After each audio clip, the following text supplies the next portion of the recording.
আৰু জঙ্গী আন্দোলন কৰিলে আমিও জঙ্গী ব্যৱস্থা ল'ম, ইমানে কথা।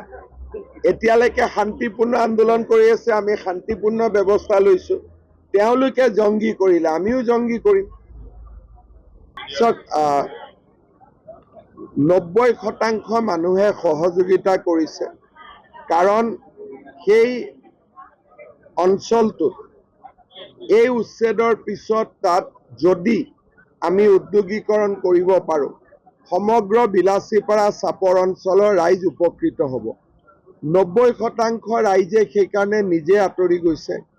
10% ৰাইজৰ মাজত সদায় অলপ থাকেই, কিন্তু মই ভাবোঁ যে ইমান ডাঙৰ কথা নহয়, অলপ চলপ গণ্ডগোল হয়, কিন্তু মোৰ দৃষ্টিত শান্তিপূৰ্ণভাৱে এভিকশ্যন পাৰ হৈ গৈছে। আৰু এইটো খুব ডাঙৰ এভিকশ্যন আছিল, প্ৰায় 4000 বিঘা মাটি। সেইকাৰণে অলপ চলপ গণ্ডগোল হ'ব বুলি আমি আশাও কৰি আছিলোঁ। চব এভিকশ্যনততো আৰু মানৱীয় বুলি কোনো কথা নাই। নটিচ দিয়া হয়, নটিচ দিয়াৰ পিছত যদি কোনোবা আঁতৰি নাযায়, এইটোতো মেচিন দিয়ে ভাঙিব।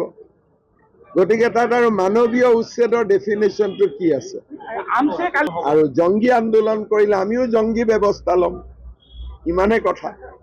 এতিয়ালৈকে শান্তিপূৰ্ণ আন্দোলন কৰি আছে, আমি শান্তিপূৰ্ণ ব্যৱস্থা লৈছো। তেওঁলোকে জঙ্গী কৰিলে আমিও জঙ্গী কৰিম। আৰু জঙ্গী আন্দোলন কৰিলে আমিও জঙ্গী ব্যৱস্থা ল'ম, ইমানে কথা। এতিয়ালৈকে শান্তিপূৰ্ণ আন্দোলন কৰি আছে, আমি শান্তিপূৰ্ণ ব্যৱস্থা লৈছো। তেওঁলোকে জঙ্গী কৰিলে আমিও জঙ্গী কৰিম। চক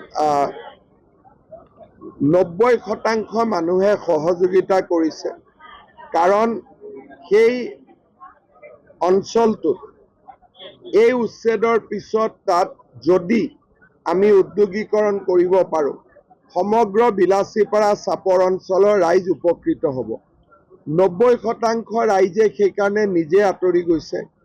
10% ৰাইজৰ মাজত সদায় অলপ থাকেই, কিন্তু মই ভাবোঁ যে ইমান ডাঙৰ কথা নহয়, অলপ চলপ গণ্ডগোল হয়, কিন্তু মোৰ দৃষ্টিত শান্তিপূৰ্ণভাৱে এভিকশ্যন পাৰ হৈ গৈছে।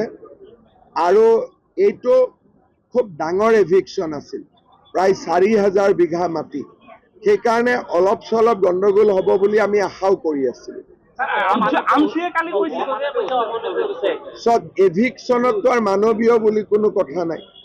নটিচ দিয়া হয়, নটিচ দিয়াৰ পিছত যদি কোনোবা আঁতৰি নাযায়, এইটোতো মেচিন দিয়ে ভাঙিব।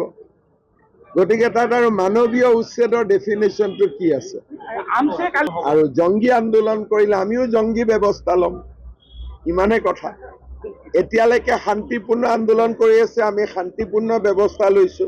তেওঁলোকে জঙ্গী কৰিলে আমিও জঙ্গী কৰিম।